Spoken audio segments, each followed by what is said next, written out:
전쟁에 대한 얘기입니다. 오늘 이 귀한 말씀을 가지고 제가 상징 그림을 하나 그려보겠습니다. 찬송가 456장입니다.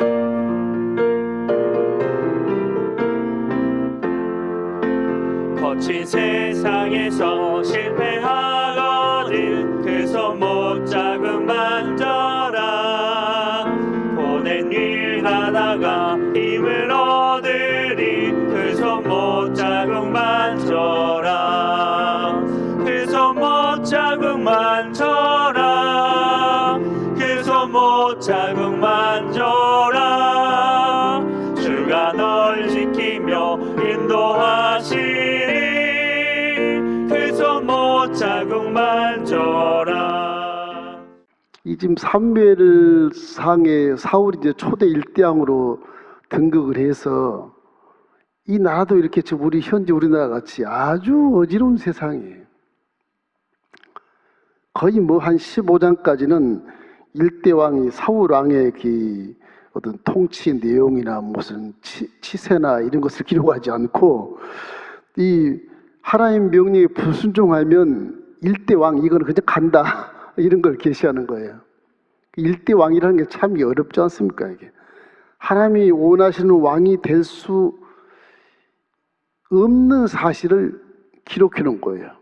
이런 사람은 왕이 될 수, 왜 하나님이 기름 부어놓고 왜 그래? 그렇게 질문할 수 있지만 또 하나님 기름 부어놓고 사울왕을 이렇게 전쟁에 막 승리하게 해놓고 왜 이러는 거야? 여러 가지 질문들이 많이 이렇게 나타날 수가 있어요. 그래서 이제 인본적인 믿음을 가진 사람은 폐위가 되고 신본주의적인 왕이 새롭게 등극이 되는 것을 예비하는 것이 사무엘상 거의가 다. 이 초대 왕은 이렇게 인본주의 삶 때문에 하나님 영광이 안 됐다. 그 삶이 도대체 무엇이냐 이런 걸 가르쳐 주고 나중에 이제 다윗이 나올 때는 다윗의 아주 귀한 친구 요나단이 이제 사울 왕의 아들이잖아요. 적군의 왕의 아들이 나하고 친구란 말이에요.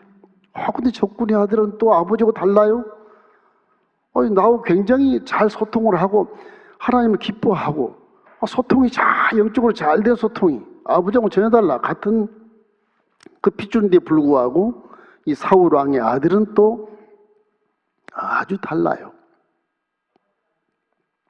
이래서 이 사울 초기에 통치에 실수하는 과정과 또 사사시대 들어와서 힘을 잃은 이스라엘 그 어려운 그런 상황, 또 거기에 또 블레셋은 철기 문화에다 점령할 수 없는 그런 상황, 블레셋이 만약에 쳐들어오면 우리는 망했다 이런 두려움의 이런 상황, 이런 상황에서 초대왕 사울이 딱 세웠는데 그 사람이 왕이 된데 농사 지었잖아요. 농사. 처음에 왕들은 농사를 지었어요. 왕도 자기를 다 하고 전쟁이 일어나거나 나라에 문제가 있을 때만 이제 장로들 소집해서 회의하고 그런 정도 왕이었거든요. 그런데 이제 사무엘이 사울 왕에게 전투 나갈 때 이제 하나님이 이기게 해가지고서 아주 공개적으로 이제 왕궁도 짓고 신하도 주고 또 봉급도 주고 너 농사짓기 아니라 나라를 다스려야 된다. 그래서 이제 이방 왕들과 비슷한 그런 모습으로 체제가 이렇게 가고 있는 중인데 지금 그 참 불안한 구조 속에서 이스라엘 살려내는 과정인데 그 과정에서 이제 사람의 심리가 어떤 것인가를 가르쳐 주는 거예요. 야, 믿음이란 건 인본주의를 믿으면 안 돼. 신본주의를 믿어. 그럼 맞긴 맞는데 율법도 알고 다 알겠는데 이 마음이 안 되는 거예요. 마음이 갈등이 막 느끼는 거예요. 저와 여러분처럼 막 갈등을 막 느끼는 거예요. 그래도 환경이 어떻든 간에 신본주의로 가야 이겨요. 이게 인본주의로 가면 져버려요. 성공 같은데 져버려. 나만 잘났다고 하면 같은데 다 백성들 죽여버리고 아주 노예로 삼게 되고 못 사는 나라가 되어버리고 그런단 말이에요. 이래서 결국에는 이런 과정에서도 이 사울 왕 요나단 그 아들, 사울 왕의 아들 요나단은 다윗처럼 기가 막힌 믿음을 가져요. 항상 사람 뜻은 묻고 있게 행하는 아들로서 성장을 해서 이 사울이 아들 하나는 참 잘 가르친 것 같아. 그럼에도 아들이 아버지께 굉장히 순종하고 아버지의 명령이라 하늘처럼 여기고 또 잘 섬겨요. 죽어야 될 판국에 아버지의 명령에 죽어야 될 그 시점에서도 죽어야 되는데 죽겠습니다. 이렇게 겸손하게 아버지한테 부부했는데 하나님께 살려요 또. 신기해요. 그러니까 죽어야 될 사람이 살아나고 망해야 될 나라가 다시 회복되는 그것이 바로 신본주의적인 믿음이다. 이걸 이제 오늘 24장에서 이렇게 말씀을 해주고 있어요. 배경은 이런 것인데, 보통 신앙생활 행할 때 이제 힘이라고 하는 건 내 주먹을 믿으라. 그래서 이렇게 어떤 세상 힘의 구조는 할 수 있는 한 더 강력한 힘을 만들기 위해서 막 핵무기를 만들어내고 이렇게 하지 않습니까? 세상 그렇게 하잖아요. 그래서 이건 정치적인 힘, 경제의 힘을 가진 자가 어떤 권세와 돈의 힘에 의지해서 더 자기 편을 많이 이렇게 만들어서 더 엄청난 힘을 과시해야 살아남을 수 있다. 여기 이제 인본주의적인 힘의 구조거든요. 근데 성경 그렇지 않아요. 성경은 하나님이 최고의 힘이다 이렇게 얘기하셔요. 하나님 무기가 있어? 하나님이 뭐 나타나서 힘이 있어? 이렇게 질문하지만 결과를 보면 하나님이 엄청난 그런 놀라운 그런 강력한 힘을 가지고 있다는 것을 이제 이 성경에서 말씀하고 있는 거예요. 그것이 바로 이제 믹마스 전투라고 그래요. 여기 믹마스. 여기가 지금 여기 믹마스라고 하면 이 믹마스 이게 요새거든요. 요새. 예. 그러니까 이 예루살렘이 한 요 정도 있습니다. 예루살렘이 한 10km, 한 15km 그 정도밖에 안 돼요. 예루살렘이 있으면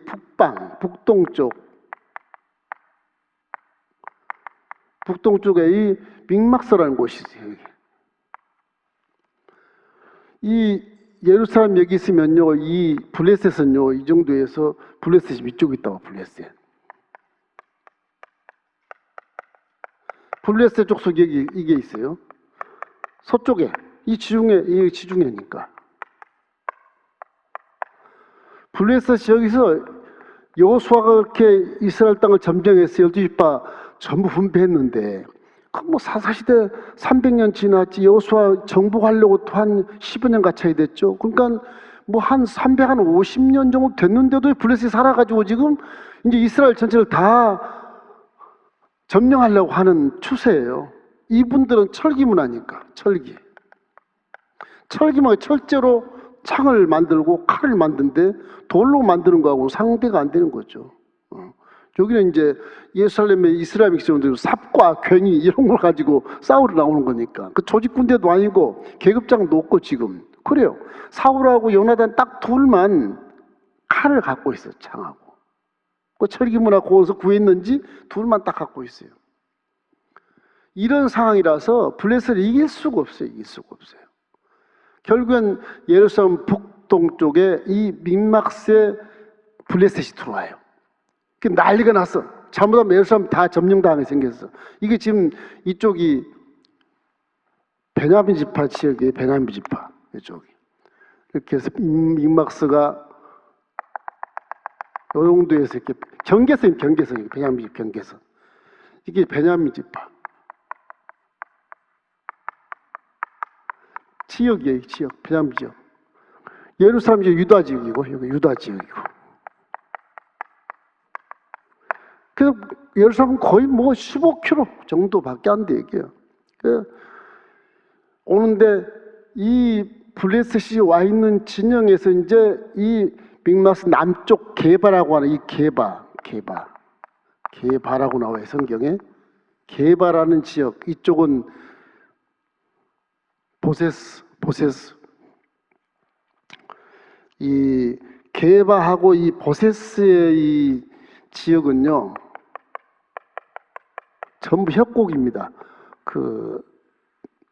아주 낭떠러지가 거의 한 7, 80m. 이렇게 벽으로 요단강이 한 100m 되거든요. 요단강도 이런 식으로 돼 있어서 혹 파여가지고서 우리 한국의 한탄강 같이 벽이 쫙 거의 절벽 양옆이다. 절벽이에요. 그런 곳인데 여기는 이제 블레셋이에요. 이거 블레셋 군대. 이쪽은 이제 이스라엘 군대. 여기 사울이 있어요. 사울 왕하고 요나단도 아들도 있고요. 군대가 있게 있죠. 이 협곡을 놓고 이제 싸워요. 그게 이제 14장 전투예요, 저게. 근데 이게 이길 수 없는 전투인데 대승을 거두어요. 어떤 방법인가가 생각해 봐야 돼. 첫째로 이제 이 믿음으로 전투하는데, 첫째는 이제 우리 인본주의적인 믿음. 이 인본주의적 사람주의라는 겁니다. 인본주의 믿음. 이게 이제 사울의 믿음이에요. 사울 왕입니다. 왕. 대단합니다. 왕. 사울 왕의 믿음이에요. 나도 이런 믿음을 갖고 있지 않는가 한번 생각할 필요가 있어요. 이 전투에서 이제 결론을 얘기하면 여기 이스라엘 군대에서 딱 두 사람이 이 협곡을 넘어서 줄 타고 넘어는지 모르겠어요. 넘어가지고 요나단하고 부관 딱 두 사람이 넘어서 이 강을 건너서 밑에 동굴에 숨어요. 이 동굴에 숨어. 그 위에서 안 보이잖아요. 그 요나단과 이제 부관이 밖에 나와서 이 블레셋이 볼 수 있도록 보여요. 그래가지고 하나님 뜻을 이제 간파하는 그런 것이 나오는데, 블레셋이 여기 경비들이 이렇게 있을 거란 말이에요. 경비들이 여기서 서 있단 말이에요. 이 밑에는 내려보지 않겠으면 다 요새를 하니까.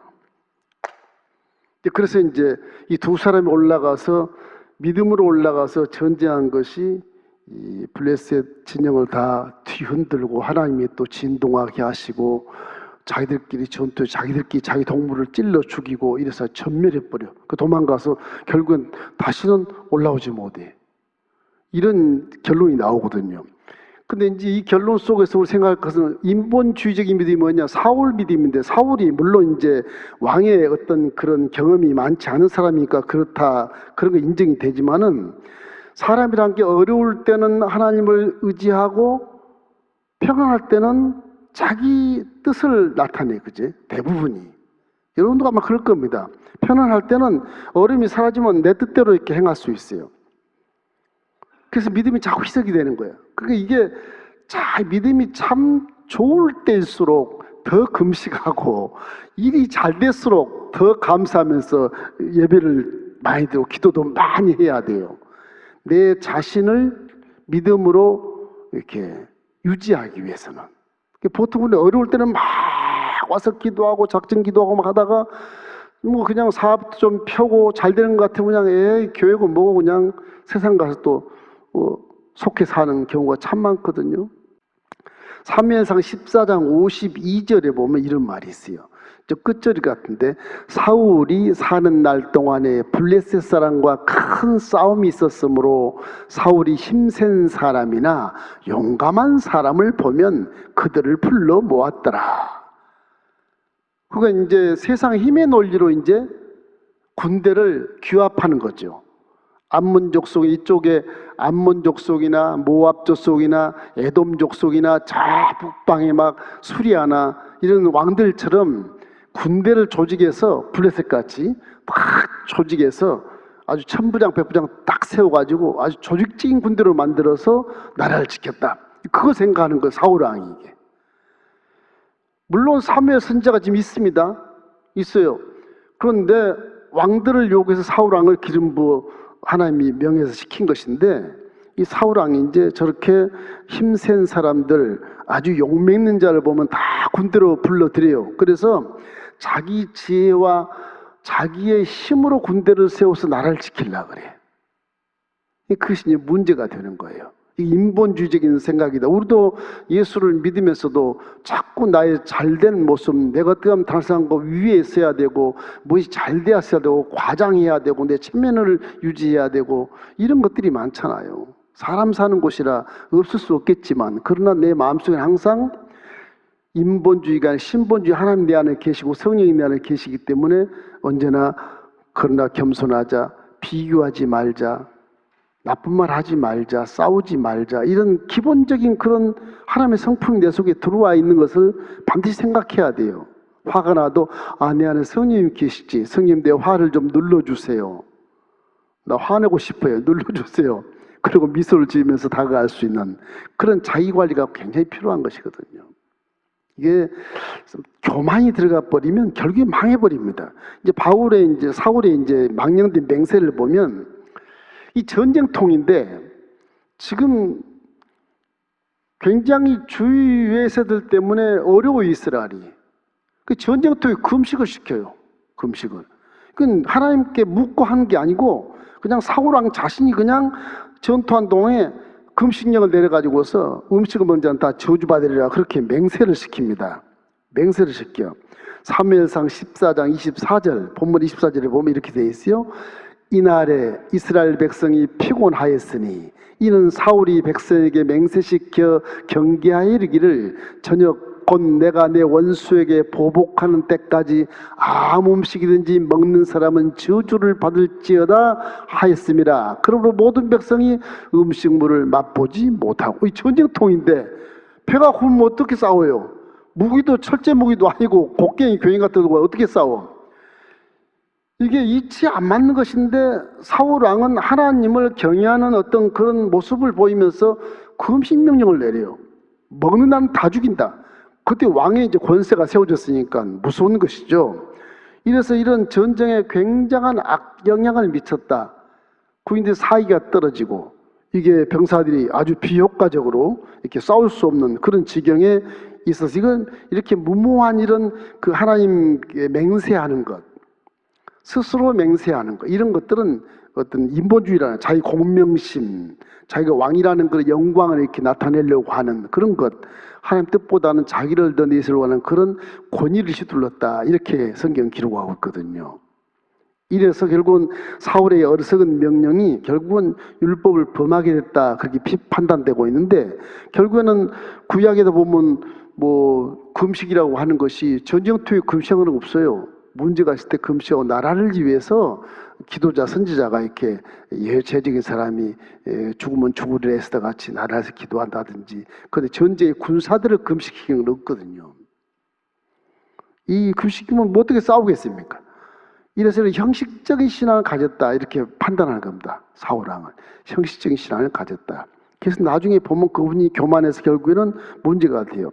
결국 이 이스라엘 사울 왕이 전쟁터에 옛날에 이렇게 법궤를 막 가지고 왔잖아요. 법궤도 가지고 왔는데 아이야라고 하는 그 선지자가 함께 동행을 해요. 하나님께 묻겠다고 하는 그 요식행위는 다 해요. 사울이. 첫 제단도 나중에 쌓고요. 제사장 그 같은 아이야가 누구냐면 엘리 제사장의 증손이에요. 증손. 3대째 하는 그 증손이 이제 제사장 그 사람이 에봇을 딱 입고 대제사장처럼. 지금 대제사장은 사무엘이거든. 아직까지 사무엘이 지금 있어요. 실로에. 이 사람이 사울이 사무엘을 제끼고 이제 아이야를 대동하고 전쟁터에 가는 겁니다. 그래서 당시 사무엘이 대제사장이지만 이 엘리의 증손 아이야 이 제사장이 결국은 의용 제사장 노릇을 했다. 이렇게 한 것처럼 외모로 봐서는 하나님을 섬기는 모습으로 군대가 보여요. 제사장도 있지, 뭐 법궤도 있지. 이러니까 뭐 그러는데 그것을 사울은 그걸 이용해서 자기가 하나님의 어떤 사용하는 왕처럼 이렇게 금식 명령을 내리고 이걸 금식하는 사람은 죽이겠다. 이런 엄청난 그런 권세를 휘두르는 그런 모습을 볼 수가 있거든요. 그래서 이제 이렇게 하면서도 하나님의 뜻을 이제 물어요. 어떻게 전쟁에 이기겠냐, 승리하겠냐, 지겠느냐. 뜻을 물어요. 근데 아무 응답이 없어. 아이야가 기도도 응답이 없어요. 그래서 이제 응답이 없었다는 것은 이스라엘에 어떤 문제가 있었다고 하는 것을 이렇게 계시하기 때문에 이거를 알기 위해서 군대 전체를 점호하라 그래요. 다 숫자를 세봐라. 그랬더니 자기 아들 요나단하고 부관 요나단의 병기를 든 자가 없어졌어. 어디 갔냐? 없어진 거예요.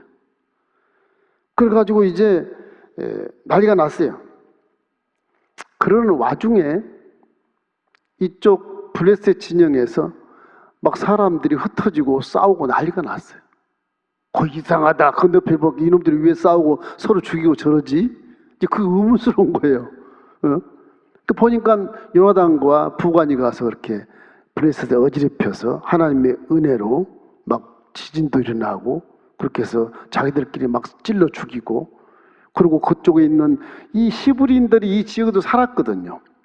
이 살아서 하도 무서우니까 블레셋에 동조하다가 이제 지네들 찌르고 하니까 전부 빠져나와서 나중에 이쪽 이스라엘 군대에 연합해서 쫓아냅니다. 엄청난 그런 연합군을 형성해서 이렇게 블레셋을 쫓아내는 그런 과정이 있게 돼요.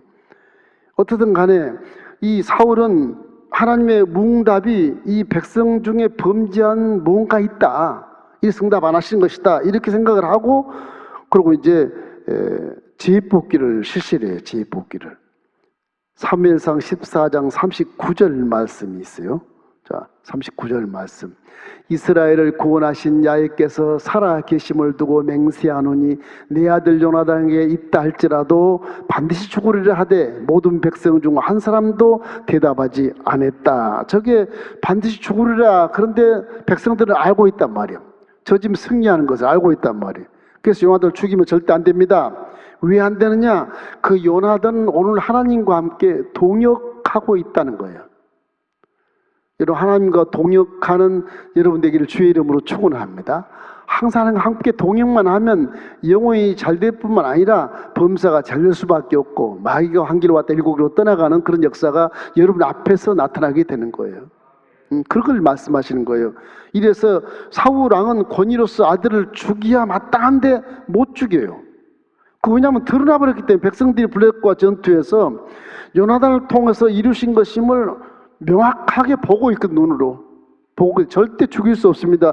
죽이면 사울왕 당신이 하나님께 범죄하는 겁니다. 이렇게 하나님을 도전적으로 간주해 버리니까 사울이 결국은 하나님의 뜻에 반했다는 것을 알고 멈추는 것입니다.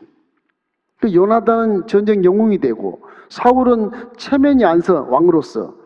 그래서 이게 금신명령을 내려서 내가 이겼다는 걸 드러내려고 그랬는데 드러내지 못하고 국민들의 창피를 당하는 그런 결과를 초래한 것이죠. 결국 이것이 나중에 사울 왕위에서 내려오는 하나의 그런 그 염려, 이것이 항상 문제가 돼가지고 결국 나중에 말씀에 불순종해서 하나님께 폐위되고 다시 새롭게 등장하는 그런 결과를 만들어내는 것이거든요.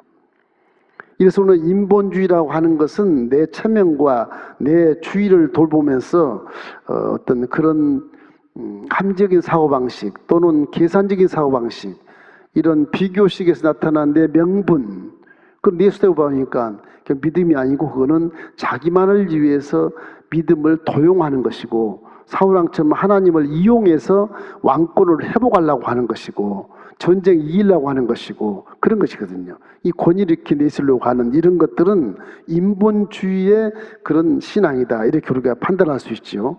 이래서 오늘 사울 얘기는 앞으로 많이 하겠지만 사울 같은 그런 인본주의적인 믿음을 갖지 말기를 주의 이름으로 축원합니다. 요나단의 신본주의가 오늘 키포인트예요. 예. 요나단의 신본주의는 사사시대 마찬가지. 사사시대, 이게 사사시대 내려오는 신본주의, 신정정치라고 그러거든요. 하나님의 명령에 따라서 정치하고 다스리는 것이고, 사울왕은 하나님을 따르지 않고 사람의 생각으로 이웃 왕들을 바라보면서 선조들의 좋은 교훈을 바라보면서 그런 명령을 따라서 만든 마치 공자처럼 열왕들의 좋은 점을 따서 후손들을 가리키는 선생, 그런 입장 속에서 인본주의, 사람이 이해하고 사람이 보고 믿을 수 있도록 그렇게 이제 왕정정치를 하는 것이거든요. 그리고 왕정정치는 하나님의 신본정치하고 전혀 역행하는 거예요. 하나님 뜻과 사람 뜻은 다르지 않아요. 달라요. 역설적인 굉장히 많아요. 역설이 오히려 하나님 쪽에서 봤을 때 역설이지 인본주의에서 역설된다는 말을 못 쓰는 게 원래가. 하나님은 정설이고 인본주의가 역설인 것입니다. 이래서 하나님의 뜻을 반드시 이렇게 묻고 행해야 돼. 요나단은 신기하게 아버지는 저렇게 인본주의 믿음인데 요나단도 아버지처럼 건장하지 않겠습니까? 상상해보면 아버지가 엄청 키도고 장군 키니까 요나단도 엄청 건장했을 거라고요. 이 건장한 어떤 장군인데 이분은 신기하게 이 믿음의 신앙으로 정과를 올리는 것은 꼭 하나님께 묻고 전쟁을 했다는 거야. 묻고. 그래서 믿음이란 건 아무리 강한 그런 대적을 만나도 끝까지 하나님께 온전히 의뢰하는 것이다. 어떠한 일을 만나도 의뢰하는 것이다. 그걸 우리가 알고 있어야 돼요. 사무엘상 14장 1절 우리 함께 읽어보십시다. 하루는 사울의 아들 요나단이 자기의 무기를 든 소년에게 이르되 우리가 건너편 블레셋 사람의 부대로 건너가자 하고 그 아버지에게는 아뢰지 아니했더라. 몰래 빠져나온 거예요. 그러니까 이 빠져나온 곳이 이제 요 개반인데 앞에 나서 몰래 빠져나와서 이렇게 올라가는 겁니다. 몰래 빠져나와서 이렇게 해서 넘어가 가지고 이걸 건너서 이렇게 올라가는 거예요. 올라가는데 이 숨었었죠. 굴에 숨었었어요. 숨어서 결국 있다가 하나님께 이제 기도를 해요. 하나님, 제가 이 협곡 골짜기 밑에서 나와서 블레셋이 바라볼 때 블레셋 사람이 너 이리 올라와 그러면 하나님 뜻이고 거기 있으라 우리 내려갈게 그러면 하나님 뜻이 아니라고 믿겠습니다. 그런 고백을 해요, 기도 중에. 근데 블레셋 사람들이 이 요나단과 한 비서를 보고 위에서 보고 너들 올라와. 너한테 보여줄 것이 있다. 올라오면 죽는다는 거죠. 이 협곡 올라가는 것이 보통 힘들지 않겠습니까? 이게 어떻게 이걸 안 뵙던 반 했는지 모르겠어요. 그러니까 올라갔어요. 블레셋 사람들 보는 중에 올라갑니다. 여기 보는 중에 몰래 올라간 게 아니고 보는 중에 올라가요.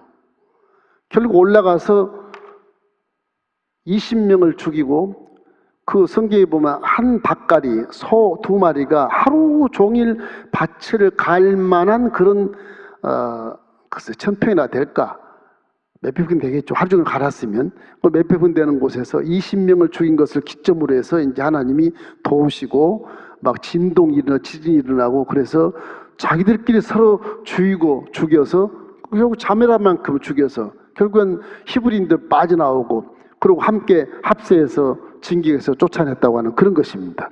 이래서 이 하나님의 뜻을 알려면 먼저 내 욕구가 무엇인가를 알아야 돼요. 내 욕구, 내가 욕망한 것이 무엇인가, 내 꿈이 무엇인가, 그 꿈이 하나님과 합당한가를 먼저 알아야 돼.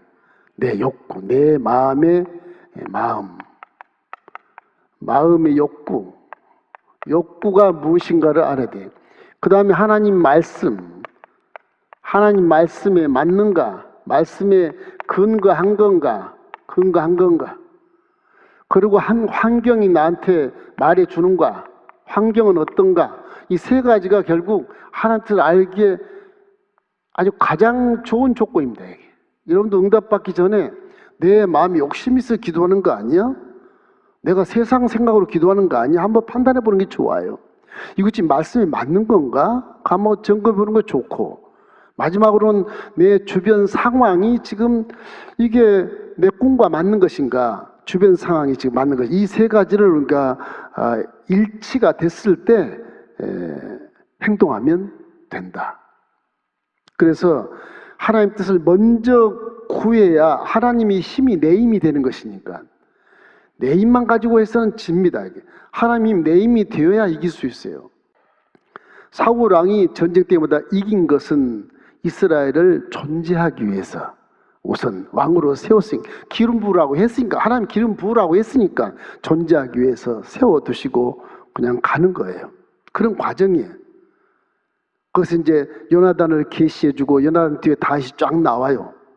그래서 다시 요나단과 함께 합세해서 이제 아주 엄청난 그런 일을 하기도 전에 요나단 아빠와 함께 이 블레셋은 죽습니다. 나중에 결국은 블레셋 또 죽어요. 아버지와 아들이, 요나단이 얼마나 훌륭하냐 그러면 아버지께 100% 순종을 해요. 아버지가 나쁜 믿음을 갖고 있는 것도 알아요, 다. 그러나 아들로서 100% 아버지께 순종을 해요. 전쟁가도 100% 아버지 주위에서 보호를 하면서 싸워요. 같이 죽어요. 블레셋은 같이 죽습니다. 이게 저 길보아 산에 죽어요. 갈릴리 호수 이 서남쪽의 길보아 산에 죽습니다. 그만큼 요나단은 아주 의리가 깊고 효자고 또 믿음이 아주 좋은 자라 다윗과 비슷한 그런 영성을 가져서 아주 둘이 이렇게 기가 막히게 동조하는 그런 모습을 성경에서 많이 볼 수가 있어요. 그래서 어떻게 보면 피부치 어떤 그런 것보다 남일지라도 믿음이 좋으면 피부치보다 더 좋은 관계가 될 수가 있어요. 그게 진짜 사랑인 거예요, 사랑. 그러니까 요나단이 다윗을 사랑했다 그러잖아요. 진짜 사랑이라고, 사랑. 그게 두 분이 쫙쫙 들어맞아요. 그래, 온전히 야에만 섬기는 거예요. 두 분 다 야에만. 그래도 요나단이 더 훌륭한 것은 내 아버지가 비록 인본주의 믿음을 가졌지만, 내 아버지 비록 말씀에 불순종했지만 난 아버지를 존경하고 효도하는 거예요. 전쟁이 일어날 때 아버지 맨 앞에 가서 아버지를 호위하는 거예요. 이렇게 보호하는 거예요. 그래서 같이 죽어요. 요나단 같이 훌륭한 사람이 성경에 찾기 힘듭니다. 드뭅니다. 그래서 참 이 요나단의 초자연적인 하나님의 역사를 보고 우리가 이제 깨닫는 것은 앞으로 나오겠지만은 사무엘상 17장 47절 말씀, 이거 꼭 아셔야 됩니다. 읽겠습니다. 또 야의 구원하심이 칼과 창에 있지 아니함을 이 무리에게 알게 하리라. 전쟁은 야에게 속한 것인즉 그가 너희를 우리 손에 넘기시리라. 모든 고난과 전쟁과 환난과 핍박과 여러분의 어려운 것들은 다 전쟁이잖아요. 그 전쟁은 다 누구 손에 달렸냐? 하나님 손에 달렸다. 하나님 손에. 여러분의 인생도 다 불신자의 인생까지 다 하나님이 예배해 놓는 길을 지금 걸어가게 하는 거예요. 그러니까 안 걸어가니까 고난을 주고, 안 걸어가니까 앞에 담을 쳐놓고 돌아가게 만들고 깨닫게 만들고 그런 것이거든요. 하나님이 정하신 때를 걷는 그 길을 찾아야 돼. 깨닫고 찾아야 돼. 내가 왜 여기 서 있는 거지 지금? 깨닫고 찾아야 되거든요. 이렇기 때문에 한낱 한참도 못 내다보는 우리인데 어떻게 사람을 판단하고 상황을 판단하겠냐는 것입니다. 그저 신학적인 측면에서 우리는 그대로 이끌어갈 수밖에 없는 것이지만, 그러나 신학적인 측면도 모든 문제는 하나님께 속했으니까 하나님을 따라가야 온전한 삶을 살 수 있다. 그것이 후회 없는 삶이다. 이런 걸 여러분이 마음속에 새기시기를 바랍니다. 요나단은 참 하나님 아버지의 명을 알지 못한 채 죽음을 달게 받겠다는 겸손한 이런 자세를 보면 참 훌륭한 사람이에요. 사울은 자신의 실수 생각도 안 하고 요나단에게만 모든 책임을 돌리려고 아들 죽이려고 그랬거든요. 사울이 그만큼 이 새싹이 안 좋아요, 사실은. 등치도 크고 왕 같은 걸 품위를 갖고 있어도 생각이 이게 힘이 세서 그런지 모르겠어요. 그 인본주의 생각을 딱 갖거든요. 아들을 죽여서도 왕권을 계속 유지하려고 하는 그런 모습을 보여요, 지금. 그 요나단은 그러더라도 아버지가 날 죽이면 죽겠습니다. 그러니 하나님 살려줘 버린 거예요. 믿음이 그것도. 내가 죽겠습니다. 하나님 살려줘 버리는 거예요. 백성들이 막 일어서니까 이게 안 되겠구나. 그리고 살려준 거예요. 이 전쟁에 대한 결론이 나오는데, 이 믹마스에 주둔했던 블레셋군이 이제 패주해서 여기서 패주해가지고 아얄론 골짜기 블레셋 자기 진영 쪽으로 가요. 아얄론 골짜기가 예루살렘 바로 밑에 아얄론 골짜기로 가요. 이 블레셋과 가까운 곳이 이 블레셋이니까. 여기 아얄론 골짜기를 포함해서 이 전쟁이 많이 일어나요. 이 유다 지파와 이 블레셋 전쟁이 굉장히 많이 일어난 곳이에요. 골짜기에 많이 일어나요. 이스라엘은 골짜기에 많습니다. 협곡이 많아요, 저 협곡들이. 그래서 이 전쟁하는 게 신기해요. 여기서 어느 성경에 보면 여기서 빛을 반사했다. 빛을 바짝 반사했다가 전멸하는 거. 뭐 흐려가지고 적군을 못 보고 다 죽는 그런 경우도 있고 그래요. 예, 태양빛이 강해가지고서.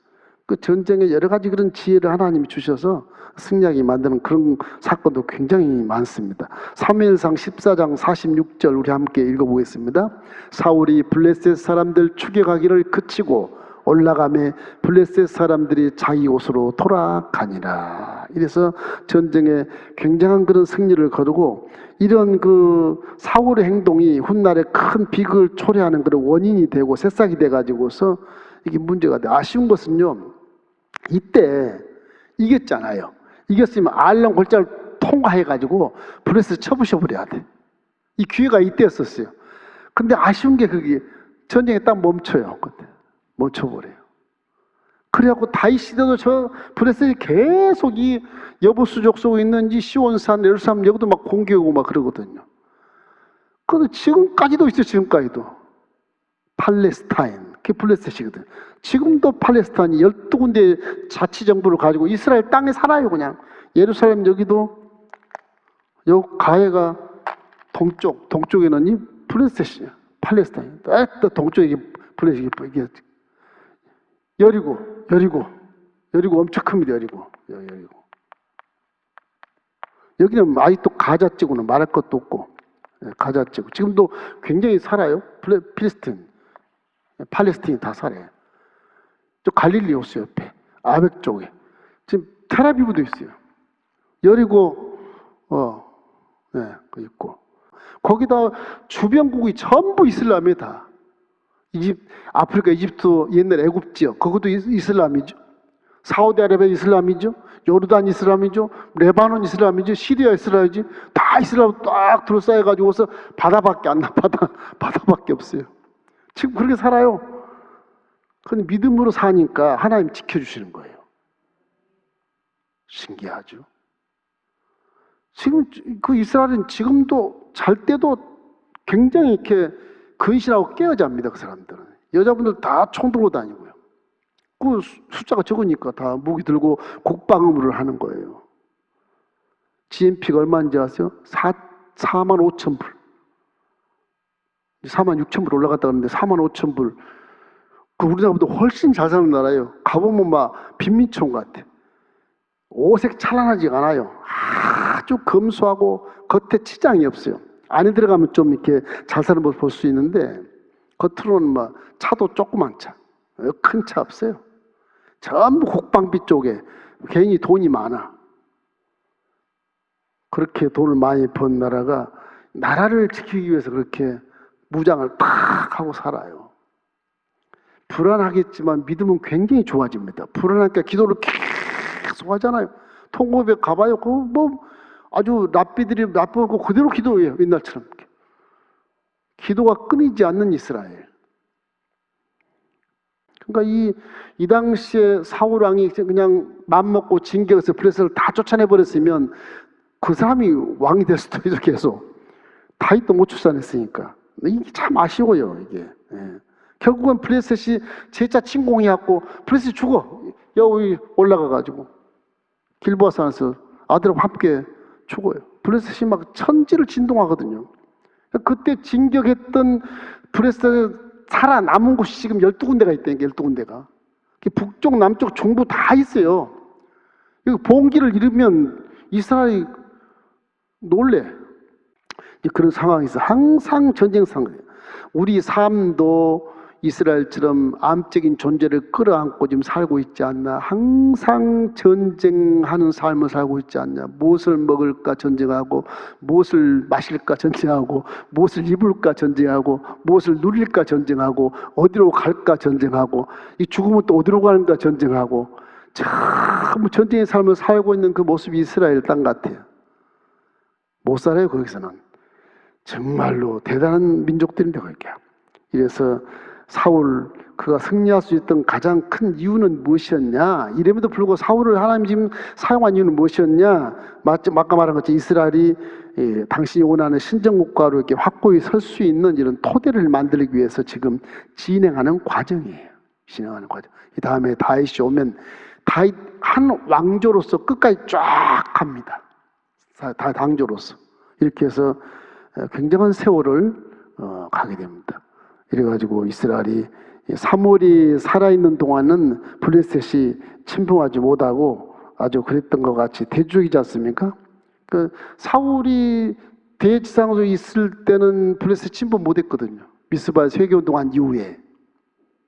그래서 사울이 지금 아직 죽진 않았지만, 사무엘이 아직 죽진 않았지만 아이야 손자가 와서 지금 이렇게 전쟁터에 따라다니는데, 이 사울이 정말 하나님 말씀대로 제대로만 살았으면 이것이 사무엘리스트 같이 블레셋이 쳐들어오지 않죠.